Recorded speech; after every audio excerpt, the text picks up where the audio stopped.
আমরা কিন্তু এখন চলে এসেছি কাটাও লাস্ট পুরো একদম। এরপরে কিন্তু পিছনে গেটটা দেখতে পাচ্ছ, আর যেতে দেবে না ওদিকে, কিন্তু আর কিছুটা পেরালেই কিন্তু চায়না। তাই এটা কিন্তু ইন্ডিয়া চায়না কিন্তু বর্ডার। নর্থ সিকিম ঘুরে কিন্তু বেশ ভালো লাগলো। নর্থ সিকিম জায়গাটা এমন জায়গা, মনে হয় ঈশ্বর যেন পুরো একদম নিজের হাতে গড়ে পুরো বানিয়েছে, সময় নিয়ে পুরো সাজিয়ে গুছিয়ে সুন্দর করে কিন্তু বানিয়েছে। ওহো, জাস্ট পুরো ফ্ল্যাটগুলো দেখো, দুর্দান্ত লাগছে। আর পিছনে কিন্তু ব্লার ভাবে রয়েছে পাহাড়টা, এতে কিন্তু আরো অসাম লাগছে। ওহো, এই পাহাড়টার কথা আলাদা করে কি বলবো বলো। দেখো তখন থেকে কিন্তু এই পাহাড়টা প্রেমে পড়াচ্ছে, ভালোবাসতে বাধ্য করাচ্ছে পাহাড়টা। জাস্ট দেখো কি লাগছে, দেখো দেখো জাস্ট ঝর্ণাটা দেখো, ফ্রিজ হয়ে গেছে। আর কিন্তু জল কিন্তু তত্তরিয়ে কিন্তু উপর থেকে নিচে নামছে। জাস্ট দেখো কি অবস্থা, খান্ডা ওয়াটারফল কি অবস্থা। জাস্ট দেখো উপরে বরফ আর নিচ দিয়ে জাস্ট জলগুলো কিন্তু বয়ে বয়ে কিন্তু নিচে চলে যাচ্ছে। দুর্দান্ত কিন্তু অবস্থা, সত্যি খুব সুন্দর লাগছে। এই কাটাও জায়গাটা যদি না আসতাম তাহলে কিন্তু এত সুন্দর জিনিস কিন্তু দেখতে পেতাম না। আমাদের যেখানে বাড়ি সেখানে এখন গরম গরম পড়বে ভাব, আর এখানে ঠান্ডায় পারা যাচ্ছে না। জাস্ট ওয়াও কি লাগছে দেখো। তো চলে আসলাম নতুন একটা ভিডিও নিয়ে। তা তোমরা আগে ভিডিওটা দেখেছো যে আমরা 0 পয়েন্টে গেছিলাম, আর তারপরে এসে কিন্তু আমরা হোমস্টেতে উঠে জাস্ট ব্রেকফাস্টটা করলাম। ব্রেকফাস্ট করেছি ঠিক 1:30টার দিকে।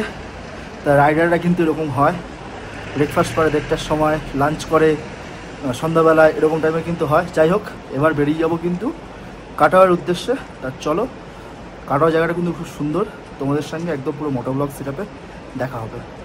আর কাটাও থেকে এসে কিন্তু আবার হোমস্টেতে এসে জাস্ট ব্যাগগুলো নিয়ে আবার বেরিয়ে যাবো বাড়ির উদ্দেশ্যে। চলো, আমরা কিন্তু তাহলে বেরিয়ে পড়লাম হোমস্টে ছেড়ে, লাচুংয়ের হোমস্টে ছেড়ে কিন্তু বেরিয়ে পড়লাম। আর এখন কিন্তু আমরা লাচুং রিভারটা কিন্তু পার করব। আমরা যেহেতু এদিকে ছিলাম, আমরা কিন্তু লাচুং রিভারটা পার করে কিন্তু ওই দিকটায় যাবো, কারণ ওই দিকটা দিয়ে আমাদের কাটাও যেতে হবে। আর কাটাও যেতে হলে মনে হয় না কোনো রকম চেকপোস্ট পড়বে। দেখো ব্রিজটা ভেঙে যাওয়াতে কিন্তু আমাদের প্রায় ভালো রকমের অফরোডিং করে কিন্তু এখান দিয়ে আসতে হলো, কাটাওয়ার দিকে যেতে হচ্ছে। ব্রিজ ভাঙার ফলে একদম নিচ থেকে অফরোডিং করতে করতে কিন্তু আমরা উপরে উঠলাম। সামনে দেখাচ্ছি, জাস্ট দেখো এই যে এই ব্রিজটা পুরো ভেঙে গেছে, আর এই পাশে কিন্তু নতুন ব্রিজ তৈরি হচ্ছে, তার জন্য কিন্তু করা। দেখো এদিকেও কিন্তু ভালো রকমের কিন্তু রিসর্ট কিন্তু রয়েছে, ভালো হোমস্টে, লজ, এই সমস্ত কিন্তু রয়েছে। এটা ঠিক আমরা যে দিকটা ছিলাম তার ঠিক উল্টো দিকে, মানে নদীর এদিকে, আর আমরা ছিলাম কিন্তু নদীর ওই দিকে।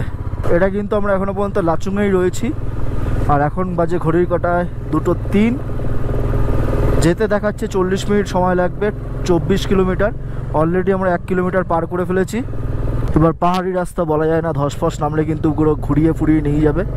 সেক্ষেত্রে কিন্তু মিনিমাম 3-4 কিলোমিটার হয়তো এদিক ওদিক হতে পারে। দেখো কতটা আপে উঠাচ্ছে, দেখো জাস্ট।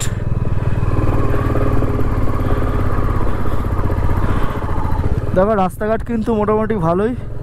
জাস্ট নদীটা যে ব্রিজটা, নদীর ওখানে যে ব্রিজটা ভেঙেছিল সেইটা তো একটুখানি প্রবলেম হয়েছিল, কারণ সেটাতে অনেকটা অফরোডিং ছিল। আমার ক্যামেরাটা হয়তো মনে হয় বন্ধ হয়ে গেছিলো, নাকি ফুটেজটা কী আমি বুঝতে পারলাম না, রেকর্ডটা কেন হলো না। তাছাড়া কিন্তু মোটামুটি রাস্তাঘাট দেখছি ভালোই দেখছি, আর বেশ ভালো একটা ঠান্ডা হাওয়া বইছে। নর্থ সিকিম ঘুরে কিন্তু বেশ ভালো লাগলো। নর্থ সিকিম জায়গাটা এমন জায়গা, মনে হয় ঈশ্বর যেন পুরো একদম নিজের হাতে গড়ে পুরো বানিয়েছে, সময় নিয়ে পুরো সাজিয়ে গুছিয়ে সুন্দর করে কিন্তু বানিয়েছে মনে হয়। দেখো সামনে জাস্ট পাহাড়টা দেখো, পুরো বরফে ঢাকা পাহাড়, আর সামনে কিন্তু অলরেডি কিন্তু ফগ জমা পড়ে গেছে। দেখো দেখো জাস্ট ফগ, দেখো কি হারে মেঘ ঢাকছে পাহাড়টাকে। আসার সময় হয়তো এইসব জায়গাতেও তোমার হয়ে যাবে মেঘ। যাই হোক, দেখা যাক কি হয়, তাড়াতাড়ি নামতে পারলেই ভালো, কারণ অলরেডি 2:06 বেজে গেছে। কতটা যেতে পারি, কতটা কভার করতে পারি তোমাদের তো দেখতেই পাবে ভিডিওতে। আর কাটাও নিয়ে কিন্তু অনেক ইউটিউবের চ্যানেলে কিন্তু মানে বেশি কিন্তু ইউটিউবের চ্যানেলে ভিডিও নেই, এটা বলতে পারো খুব কম ভিডিওই লোকজনে দিয়েছে, সেরকম একটা বেশি কিন্তু ভিডিও আমি দেখিনি ইউটিউবে। আমরা যাচ্ছি, তা আমাদের চ্যানেলের মাধ্যমে কিন্তু তোমরাও যাচ্ছ, তোমরাও দেখো জায়গাটাকে ভালোভাবে, যদি পছন্দ হয় তাহলে অবশ্যই এসো, তোমাদেরও ভালো লাগবে। আর পছন্দ হবেই, কারণ জায়গাটা কিন্তু খুব ভালো, আমি জাস্ট ইউটিউবে দেখলাম, আমার বেশ ভালো লেগেছে। আজকেই কিন্তু আমরা 0 পয়েন্ট আমাদের যে হোমস্টে ছিল সেই হোমস্টে থেকে কিন্তু 64 কিলোমিটার ছিল, ধরো না ওই, হ্যাঁ 64 কিলোমিটার ছিল। তা 64 ধরো 120 128 কিলোমিটার। আর এদিকে কাটা হচ্ছে কি আমাদের হোমস্টে থেকে 25 50, তাহলে 178। আর আমরা যে হোমস্টে থেকে ছিলাম সেখান থেকে আমাদের বাড়ি দেখাচ্ছে প্রায় 720, ধরে রাখো 720 যদি দেখায় তাহলে হচ্ছে গিয়ে এদিকে ছিল 128, আর হচ্ছে গিয়ে 50 যোগ হলো 50, 178, আর হচ্ছে গিয়ে 20 ধরো 198, 898 টোটাল, ধরো 900 কিলোমিটার। ধরো 900 কিলোমিটার কিন্তু আজকের দিন আমার রাইড হবে, কারণ আজকে আমরা এখান থেকে হোমস্টেতে হয়েই জাস্ট ব্যাকপ্যাক নিয়েই কিন্তু বেরিয়ে যাব বাড়ির উদ্দেশ্যে।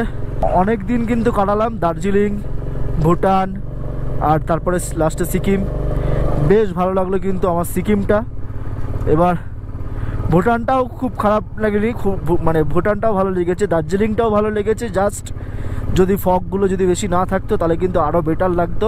এই লাচুং বলো বা লাচেন বলো, কাটাও, 0 পয়েন্ট বা ইয়ামথাম ভ্যালি যাই বলো, গুরুদম্বারা লেক, এগুলোতে কিন্তু আমি জাস্ট কথাবার্তা শুনে জানতে পারলাম লোকাল পাবলিকের কাছ থেকে মার্চ এপ্রিল মাসে কিন্তু বরফ পড়ে, স্নোফল হয়। তা তোমরা যদি স্নোফল দেখতে চাও পুরোটাই ভাগ্যের ব্যাপার। দেখো আমি বলছি বলে মার্চ এপ্রিলে পড়বে, ঠিক আছে, যে পড়বে সেটা শিওর না কিন্তু। আর তোমরা এখন জানো যে ঋতু চেঞ্জ হয়েছে, কোন সময় যে কোন ঋতু আসে সে বোঝাই যায় না। তো যাই হোক, তা তোমরা যদি স্নোফল দেখতে চাও তাহলে কিন্তু এই সমস্ত জায়গায় এসে মার্চ এপ্রিলে তোমরা স্নোফল দেখতে পারো। এবার পুরোটাই কিন্তু ভাগ্যের ব্যাপার। দেখো দেখো পাহাড়ে আস্তে আস্তে কিন্তু মেঘ পুরো ঢেকে যাচ্ছে, আর ভালো একটা কিন্তু ঠান্ডা হাওয়া দিচ্ছে। আমি জানি না আমার বাড়ি গিয়ে কী অবস্থা হবে, কারণ এই কদিন এই ভাইজারে, হেলমেটের ভাইজারে বিশাল পরিমাণে তোমার ঝাপসা হয়ে যাচ্ছে, ব্লার হয়ে যাচ্ছে, মুখ থেকে যে নিঃশ্বাসটা ছাড়ি আমরা, নাক থেকে যে নিঃশ্বাস ছাড়ি, সেগুলো জমে জমে জল হয়ে পুরো একদম ব্লার টাইপের হয়ে যাচ্ছে। তার জন্য কিন্তু আমাকে ম্যাক্সিমাম টাইমে হেলমেটের কাজটা খুলে কিন্তু ভিডিও বানাতে হচ্ছে, এখনও করছি তাই। তা গাল ফাল কিন্তু হাওয়া লেগে, ঠান্ডা হাওয়া সরাসরি গালে লেগে কিন্তু লাল হয়ে ফুলে রয়েছে। আর চোখ, নাক এসবের কথা তো বাদই দিলাম, চোখ দিয়ে কিন্তু অনবরত কিন্তু মাঝে মাঝে জল পড়ছে, আর নাকের কথা তো বাদই দিলাম। এত কষ্ট কিন্তু তোমাদের জন্য করা, তোমরা একটুখানি লাইক করো ভিডিওগুলো, কমেন্ট একটা ভালো দেখে সুন্দর করো যাতে আমি উৎসাহ পাই তোমাদের কমেন্ট পড়ে। আর অবশ্যই কিন্তু চ্যানেলটাকে সাবস্ক্রাইব করো, 500টাও সাবস্ক্রাইব না, তবুও কিন্তু তোমাদের এত সুন্দর ভালো ভালো জায়গা, কস্টলি জায়গা কিন্তু ঘুরে ঘুরে দেখাচ্ছি, আর সুন্দরভাবে প্রেজেন্টেশন করার চেষ্টা করছি ভিডিওগুলো সুন্দর সুন্দর গ্যাজেটের মাধ্যমে। আর কি বলবো, সাবস্ক্রাইব করে বেল আইকনটা প্রেস করে পাশে থেকো চ্যানেলের, এইটুকুনি রিকোয়েস্ট। দেখো এখান থেকে কিন্তু দেখাচ্ছে কাটাও আর 21 কিলোমিটার, যা যেতে কিন্তু 32 মিনিট লাগবে। আর এখানে দেখাচ্ছে 27 কিলোমিটার, ম্যাপে দেখাচ্ছে 21 কিলোমিটার। আর 2:11 বাজে এখন দুপুর, বেশি দূর না কিন্তু লাচুং থেকে। আর কাটাও কিন্তু চায়না বর্ডার, কাটাওয়াটা জাস্ট কিছুটা জায়গা কাটাওয়ার কিছুটা জায়গা সাধারণ পাবলিকদের জন্য খোলা থাকে, আর ম্যাক্সিমাম জায়গাটা কিন্তু ওই আর্মিদের এরিয়ায় থাকে, কারণ ওদিকটাই পুরো একদম চীনের বর্ডার। চলো তোমাদের কিছু সিনেমেটিক টেক দেখাই আর সামনে যদি কোনো আর্মি ক্যাম্প থাকে বা চেকপোস্ট হয়তো পাবো না, আর্মি ক্যাম্প যদি থাকে তাহলে কিন্তু অবশ্যই আমি ক্যামেরা বন্ধ করব। চলো কিছু সিনেমেটিক টেক তোমরা দেখতে থাকো।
দেখো তোমাদের একটা কথা জাস্ট শেয়ার করার, সেটা হচ্ছে কি এই কাটোয়া রাস্তায় কিন্তু সেরকম একটা বেশি ট্যুরিস্টের গাড়ি দেখছি না, বা সেই ভিড়টা আমি দেখছি না, যেটা আমরা হচ্ছে গিয়ে 0 পয়েন্ট যাওয়ার সময় বা গুরুতম্বরা যাওয়ার সময় কিন্তু পেয়েছিলাম, সেটা কিন্তু পাচ্ছি না এই রাস্তায়।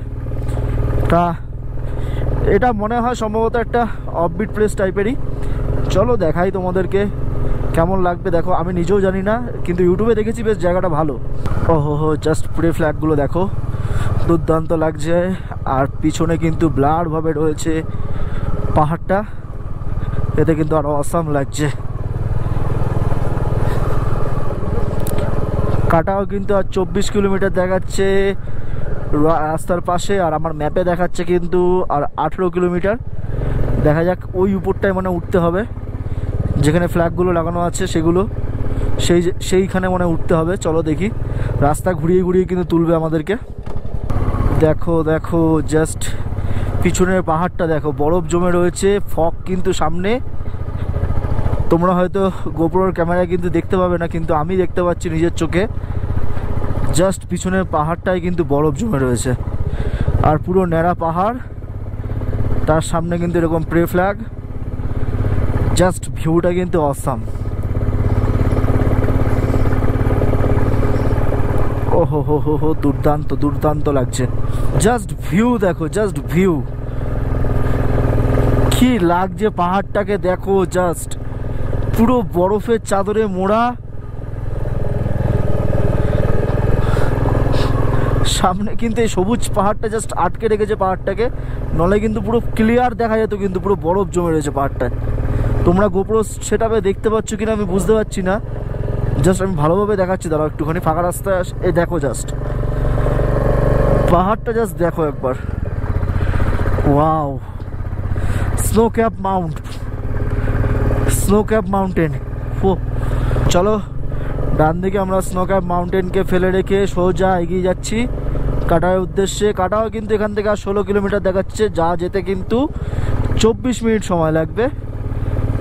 আর আমার গাড়ির তেলও কিন্তু কমে এসছে, সেই কিন্তু তেল ভরাতে হবে মাঙ্গানে। আর আমরা যেখানে ছিলাম লাচুংয়েও কিন্তু তেল পাওয়া যায়, কিন্তু সেটা ব্ল্যাকে, দাম বেশি পড়বে, হয়তো 120, 30 নিতে পারে, 130, 40, 150-র মধ্যে। আর দেখো জাস্ট ওয়াও,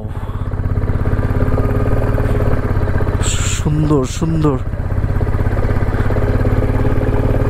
দুর্দান্ত লাগছে দেখো জাস্ট। এবার কিন্তু মেঘটা কিন্তু আস্তে আস্তে সরে যাচ্ছে।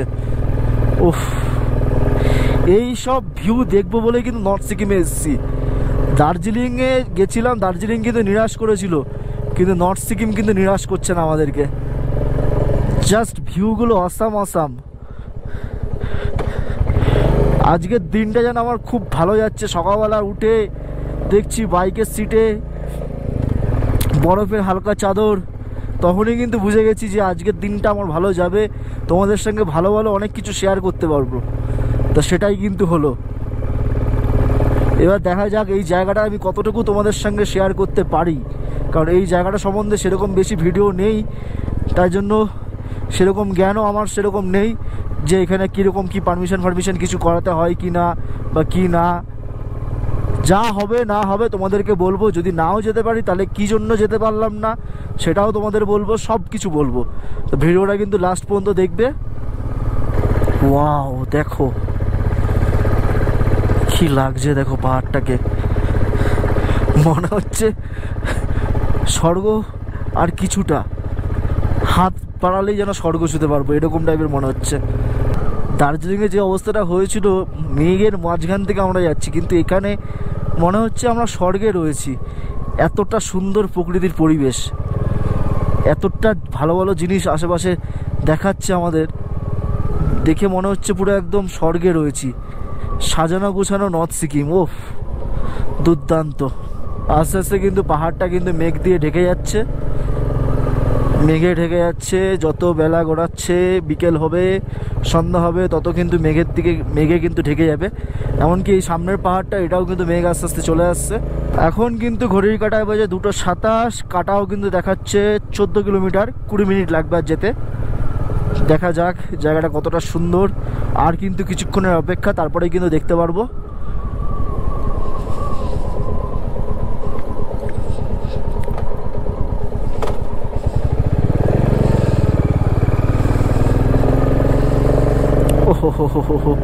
এই পাহাড়টার কথা আলাদা করে কি বলবো বলো। দেখো তখন থেকে কিন্তু এই পাহাড়টা প্রেমে পড়াচ্ছে, ভালোবাসতে বাধ্য করাচ্ছে পাহাড়টা। জাস্ট দেখো কি লাগছে, দেখো অসাধারণ, অতুলনীয়, এক কথা কোনো কথা হবে না। North Sikkim is beauty.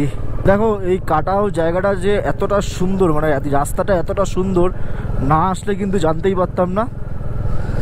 রাস্তার ভিউগুলো জাস্ট দেখো, অসাম ভিউ। কিন্তু রাস্তায় যেতে যেতে এরকম একটা সুন্দর পুরো বরফে মোড়া পুরো একদম পাহাড় পাবো ভাবতেই পারিনি, না আসলে জানতেই পারতাম না। সত্যি জায়গাটা সত্যি খুব সুন্দর, সত্যি খুব সুন্দর। আর মাউন্টেনটার মানে যতটা বাইক চালাচ্ছি, মাউন্টেনটা মনে হচ্ছে যে কাছাকাছি চলে যাচ্ছি আমরা। দেখো সামনে একটা ছোট্ট পুল পেরাতে চলেছি আমরা।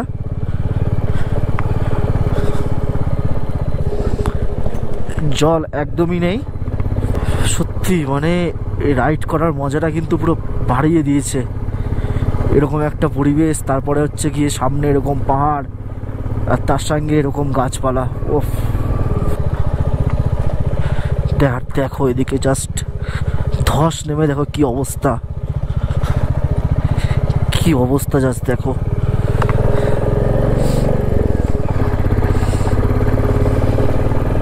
দেখো অলরেডি কিন্তু আমাদের চোখের সামনে কিন্তু অনেকক্ষণ আসার পরে কিন্তু আমরা কিন্তু বরফ দেখতে পেলাম। এই দেখো জাস্ট আমাদের বাঁ দিকে কিন্তু বরফ, বেশ কিছুটা চালিয়ে আসার পরে কিন্তু বরফ দেখতে পেলাম। কাটাও কিন্তু আর মাত্র 11 কিলোমিটার, আর অলরেডি কিন্তু আমরা আমাদের চোখের সামনে কিন্তু বরফ দেখতে পেলাম। এই দেখো জাস্ট রাস্তার পাশে দেখো সুন্দর করে সুন্দর সুন্দর বরফ পড়ে রয়েছে। দেখো ওই যে পড়ে রয়েছে। কালকে সম্ভবত এই কাটাওয়ের টেম্পারেচার ছিল -3 বা 4। এই দেখো জাস্ট বরফ দেখো। আর তার জন্য কিন্তু আজকে এরকম পরিস্থিতি, পুরো বরফ আর বরফ। রাস্তা নিয়ে কিন্তু কোনো সমস্যা নেই, রাস্তা পুরো একদম মাখনের মতন পুরো পরিষ্কার। বেশি তো অফরোডিং নেই, খালি জাস্ট ওই নদীর ওই জায়গাটাকু একটু অফরোডিং ছিল, একটু না মোটামুটি ভালোই ছিল। তা ওটা আশা করি যে ভবিষ্যতে ঠিক হয়ে যাবে, বেশ ভালো তৎপরতার সঙ্গে কাজ চলছে। ওহো হো হো, হোয়াট আ বিউটি। কাটাও দেখাচ্ছে কিন্তু আর 10 কিলোমিটার, 13 মিনিট লাগবে। দেখো অলরেডি কিন্তু বলতে বলতে কিন্তু আমরা প্রায় কাছাকাছি কিন্তু চলে এসেছি এই পাহাড়টার। ওহো জাস্ট দেখো বরফ জমে জাস্ট পাহাড় থেকে ঝুলছে, কি ভিউ এ। দেখো দেখো দেখো জাস্ট ঝর্ণা কি পড়বে, ওয়াটারফল কি পড়বে, অলরেডি বরফ হয়ে পুরো ফ্রিজ হয়ে পুরো ঝুলছে পাহাড় থেকে। ওহো হো, তোমাদের জন্য কিন্তু বেশ ভালো একটা জিনিস অপেক্ষা করে রয়েছে তোমাদের জন্য। চলো জাস্ট দেখাবো, দেখো কাটাও কিন্তু 14 কিলোমিটার দেখাচ্ছে, আর ম্যাপে কিন্তু 8.3 কিলোমিটার। দেখো জাস্ট ঝর্ণাটা দেখো, ফ্রিজ হয়ে গেছে, আর কিন্তু জল কিন্তু তত্তরিয়ে কিন্তু উপর থেকে নিচে নামছে। জাস্ট দেখো, ওই সামনেটা অবশ্য যাবো আমরা, চলো। দেখো দেখো দেখো, জাস্ট দেখো বরফগুলো সব জমে রয়েছে, কিন্তু বরফ টরফ সব কিন্তু জমে রয়েছে। আর এই ঝর্ণাটা দেখো জাস্ট, ওয়াও কি সুন্দর লাগছে। দেখো খান্দা ওয়াটারফল, খান্দা ওয়াটারফল কিন্তু দুর্দান্ত রূপ নিয়েছে। জাস্ট দেখো,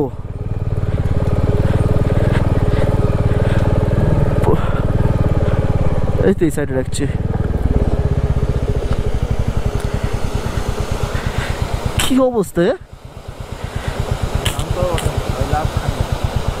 খান্দা ওয়াটারফল কি অবস্থা, জাস্ট দেখো উপরে বড় বা নিচ দিয়ে জাস্ট জলগুলো কিন্তু বয়ে বয়ে কিন্তু নিচে চলে যাচ্ছে। দুর্দান্ত কিন্তু অবস্থা, সত্যি খুব সুন্দর লাগছে। এই কাটাও জায়গাটা যদি না আসতাম তাহলে কিন্তু এত সুন্দর জিনিস কিন্তু দেখতে পেতাম না। ও দুর্দান্ত, পুরো দুর্দান্ত। আমরা তাহলে ওয়াটারফলটা পার করে কিন্তু সামনের দিকে এগিয়ে যাচ্ছি আরো ভালো কিছু দেখার জন্য। কিন্তু ওয়াটারফলটা কিন্তু আমার মন কিন্তু জয় করে নিয়েছে, কি দুর্দান্ত লাগছিল। ওহ, আর এখানে কিন্তু রাস্তার আশেপাশে কিন্তু বরফ পাচ্ছি। কে জানে ব্ল্যাক আইস আছে নাকি আমাদের জন্য অপেক্ষা করে, হতেও পারে, কারণ এই রাস্তাটাও কিন্তু বেশ ভালো উঁচু। আর ফগ কিন্তু প্রায় চলে এসছে বলতে পারো, মেঘ একদম হয়তো আর কিছুক্ষণের মধ্যে রাস্তার উপর চলে আসবে। আর মেঘ আসলে কিন্তু বেশ ভালো ঠান্ডা দেবে। অলরেডি কিন্তু এখন 2:45 বাজে। আর দেখো দূর থেকে জাস্ট এটা দেখছিলাম, পুরো ফ্রিজ হয়ে রয়েছে কিন্তু। দেখো দেখো দেখো, রাস্তার পাশে দেখো জাস্ট কি লেভেলের বরফ পড়ে। তবে ব্ল্যাক আইস কিন্তু এখনো পর্যন্ত পাইনি, এবার দেখা যাক সামনে পাই কি পাই না। সব দেখো, ভিডিওটা তোমরা দেখতে পারবে। আমরা কিন্তু দূর থেকে যেই পাহাড়টা দেখছিলাম যে বরফে আবৃত, সেই পাহাড়েই কিন্তু যাচ্ছি। সেই পাহাড়ের দিকেই কিন্তু সেটা আমরা চলে যাচ্ছি আস্তে আস্তে করে। আর আমাদের সঙ্গে কিন্তু আরো একটা টুরিস্ট গাড়ি আসছে আমাদের ঠিক পিছনে।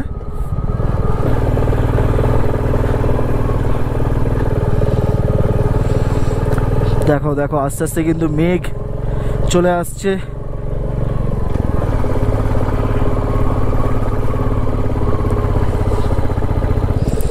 আর সেই ঝর্ণাটা যেটা অলরেডি বরফ জমে কিন্তু ফ্রিজ হয়ে রয়েছে, সেই ঝর্ণাটা কিন্তু হু হু করে নামছে।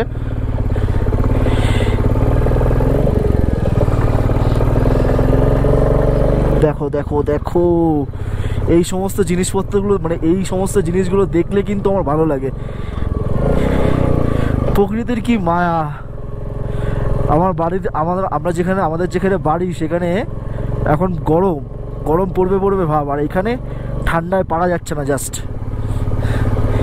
আর এইরকম অবস্থা লেভেলের, ও হো হো হো হো, দুর্দান্ত দুর্দান্ত।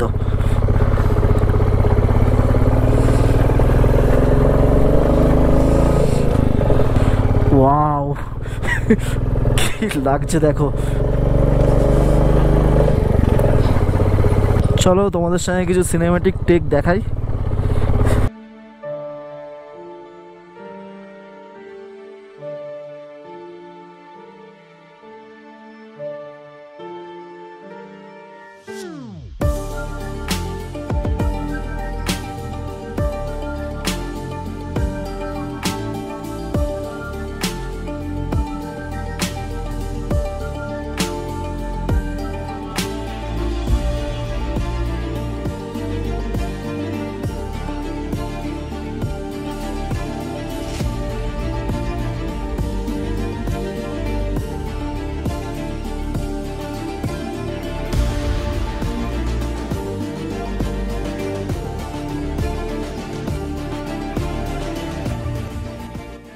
আমরা কিন্তু এখন চলে এসেছি কাটাও লাস্ট পুরো একদম।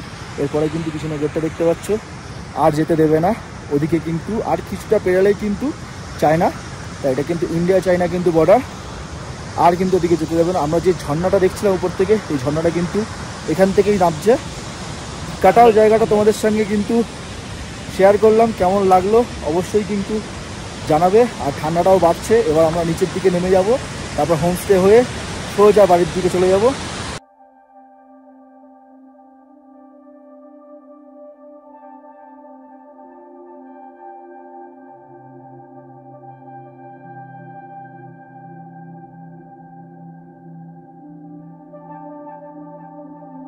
12,666 ফুট এখন উপরে রয়েছি, আর আমাদের লাচুং ছিল কিন্তু 9,000 ফুট, আর এখন আমরা কিন্তু 12,666 ফুট উপরে রয়েছি।